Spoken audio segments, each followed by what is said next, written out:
ጠንቋይ ቤት እድሜያችንን የጨረስን አድማ ላይ እድሜያችንን የጨረስን ስስት ላይ እድሜያችንን የጨረስን ዘረኝነት ላይ እድሜያችንን የጨረስን ሰውን በማማት እድሜያችን ያለቀ መልስ እንሰጣለን።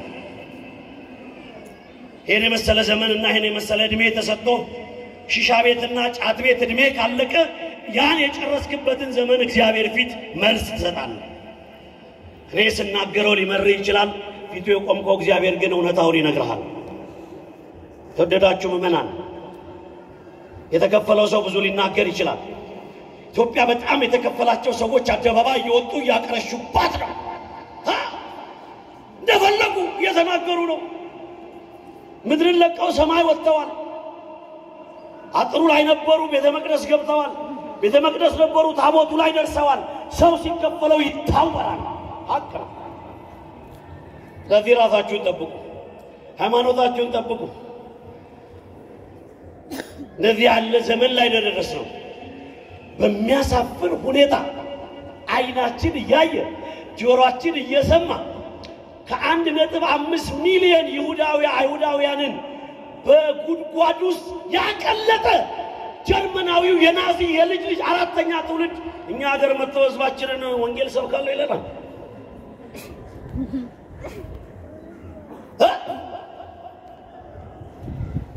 አለን ማለት ነው። እኛ ትላንት በጦርነት መጡ፣ እግዚአብሔር ቀድሞልን አሸነፍናቸው።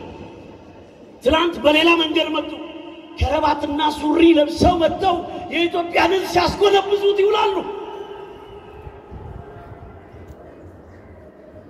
ታዲያ አንዳች ነገር አልተዋለብንም ትላላችሁ እንዴ? ኧረ ሚካኤል ድረስ በሉና መስግኑ ተባካችሁ። ባለሆነ በጣም ከባድ ነው።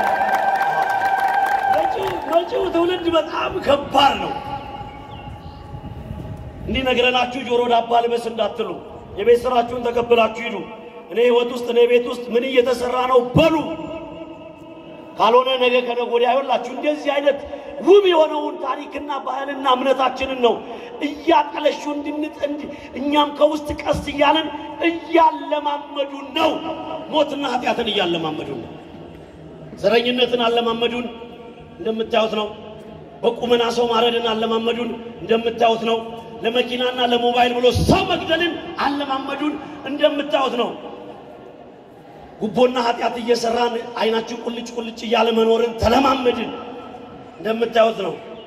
አሁን ደግሞ እርስ በርሳችሁ ተጋቡ ብለውናል። እንግዲህ መድኃኒዓለም ያውቃል። እንግዲህ ምን ይደረጋል? ለማን አቤት ይባላል? ሊደርሳችሁ አትመለሱ። ቀና ብላችሁ ሀገርህን ህዝብህን ተመልከት በሉና ጸልዩና ሂዱ። ሽማግሌዎች መጦር የምትፈልጉ ከሆነ ከተኛችሁበት ዝምታ ላይ ተነሱ። ወጣቶች መኖር የምትፈልጉ ከሆነ ሃይማኖታችሁና ታሪካችሁን ተከተሉ። ኦርቶዶክስን ተከተሉ አንላችሁም፣ እውነታውን ተከተሉ። ዳንኤል በአርስ ባቢሎን ሆኖ መከራ በዛበት። የሚያመልከው አምላክ አልተወም፣ አልረሳውም። በጣም የሚገርም ነው።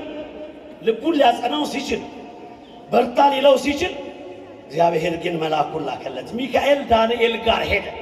በታሰረበት በጨለማው በሚያስፈራው ቦታ ሆኖ ይሄ ፊቱ የቆማችሁለት ሚካኤል ዳንኤልን ሊያጽናናው ሄደ። ዳንኤል ማለት በሏ ዳንኤል ማለት እግዚአብሔር ያድናል። አዳነኝ። ያዳናችሁ አምላካችሁን አመስግኑ። ያዳናችሁ ያለ ነገረ መላእክት ስለ መላእክት እኔ መቼም ለእናንተ ዛሬ እንደ አዲስ ስብከት አልሰብካችሁም። ግን እንደ ቅድም እንደነገርኳችሁ በሰበር የመጡ አሉ። ስንሰበሰብ አይተው ወጣንያን ክርስቲያኖች ዘጸአት ምዕራፍ 23 ቁጥር 20 ላይ እንደዚህ ይላል። ድምጻችሁ ከፍ ይበል። አሁንም በመንገድህ በሉ ይጠብቅ ዘንድ ወዳዘጋጀሁት ስፍራ ያገባህ ዘንድ መላኬን በፊትህ እልካለሁ። ይህን መላክ ለእናንተ ይላክላችሁ። ታዲያ ተሰበሰብነው። እንደምን አደራችሁ? ስንገባ ስንወጣ ይሄ መላክ ያስፈልጋል አያስፈልግም? አያስፈልግም? እንዴት ምን ሆኖ እኮ እንደሚያደር አናውቀውም እኮ። በራችን ምን አስጨነቃችሁ?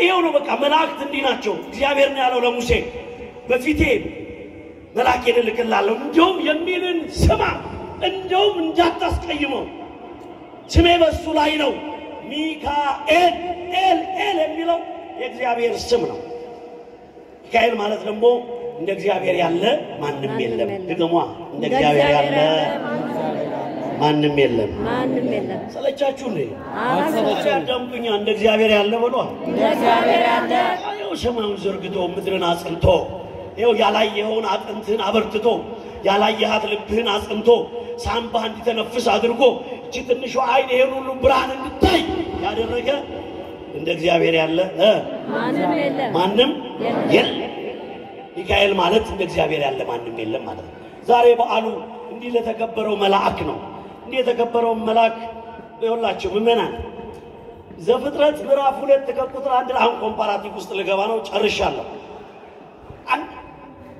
እስቲ ስትል ስትሉ እንዴት አገልግሎቱን እንዴት ታስተካክሉታላችሁ መሰላችሁ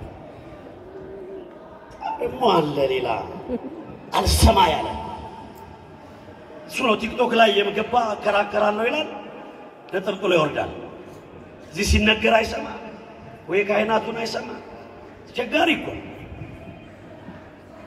ይሄ ሚካኤል በዘጸአት ምዕራፍ 2 ጀምሮ እንደምናየው ዕብራውያን እንዳይወልዱ ተገደዱ ምንም እንኳን የህዳር ሚካኤል ቀለም ቢሆንም ስለ መላእክት ለመናገር የሙሴ እናት ወንድ ልጅ ስለወለደች ወንድ ልጅ መውለድ ነውር ስለነበረ ክልክል ስለነበረ ስለማያድ ልጇን በመንቀል አድርጋ ብትጥለው ነው መዛው ኋላ እየተንሳፈፈ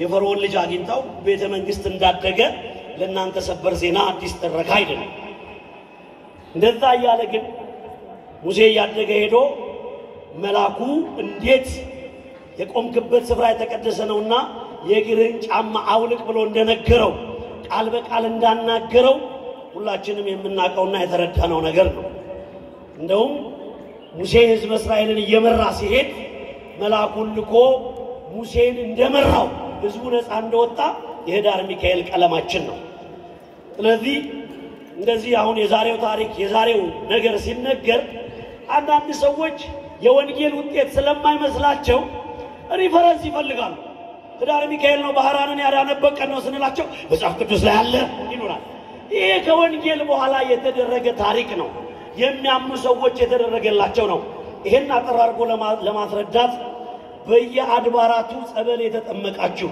ጸበሎቻችን ይፈውሳሉ አይፈውሱ ይፈውሳሉ እናንተ ምስክሮች ናችሁ አዎ ምስክሮች ናችሁ ማን ይመስገን እግዚአብሔር ይሄን እውነት ሊቀሙን ነው የሚፈልጉት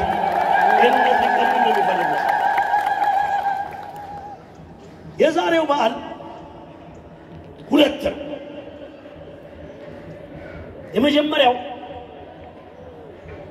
ባህራን የሚባል እንደናንተ ባልና ሚስት የሆናችሁ በሃይማኖት ጸንታችሁ እንደምትኖሩ ጸንተው የሚኖሩ እስክንድርያ አካባቢ የሚኖሩ የክርስቲያኖች ታሪክ ነው ባልና ሚስት አብረው የኖሩ ልጅ የመውለድ ጉዳዩ ዘገየ የዘገየባችሁን ነገር መድኃኔዓለም ያድርስላችሁ አሜን አትሉም በዚህ ጉዳይ ላይ የተናጋ ብዙ ሰው አለ በዚህ ቀና ብላችሁ የምትሰሙት አምላክ የልቦናችሁን መሻት ይፈጽምላችሁ አይዟችሁ ምእመናን በዚህ በባለ 50 እማምላክ ምስክሬ ናት እየሰማችሁኝ ከሆነ ታተርፋላችሁ እግዚአብሔር እንደዚህ ሁሌ ቤቱ እንደመጣችሁት ብቻ አይደለም ቅዳሴ እንደመጣችሁት ኪዳን እንደምትመጡት እንደዚህ በቃ ጉባኤ በስንት ልመና እንደምትመጡት ብቻ እኮ አይደለም እናንተ ሁሌ ወደ እግዚአብሔር እንደመጣችሁ ሁሉ ዋንዴ አንድ ቀን ይሄ አምላክ ቤታችሁ ይመጣ ዘንድ የታመነ ጌታ ነው ክብርና ምስጋና ለስሙ ይሁንልን ማስረጃ ደቀ መዛሙርቱ እባክህ ይሄ መኮንን እኮ ደግ ሰው ነው እና ጌታ ሆይ ልጁ በጠና ስለታመመችበት ፈውስለት ህዝቡ ይወደዋል ህዝቡን ያገለግላል ታሪኩ ጥሩ ነው በስልጣኑ አግባብ ያለው ነው አዎ እንዲህ ይላል መጽሐፍ እመቤቴን ድምጻችሁን ልስማ እኔ ራሴ በሉ እኔ ራሴ መጥቼ እፈውሰዋለሁ። ይሄን እድል ለእናንተ ያርግላችሁ። ይሄ ራሱ መጥቶ የቤታችሁን ታሪክ ያስተካክላል። የቤታችሁን፣ የቢሮአችሁን፣ የሥራችሁን የምትጨነቁበትን ነገር ራሱ መጥቶ ያስተካክልላችሁ። እንዲህ አይነት አምላክ ነው። ቤተክርስቲያን ኑ ስትባሉ የምትመረሩ ሰዎች እወቁ፣ አንድ ቀን እናንተ ቤት ይመጣና ታሪካችሁ ይስተካከላል። ሐቆ ስለዚህ ቅዱስ ሚካኤል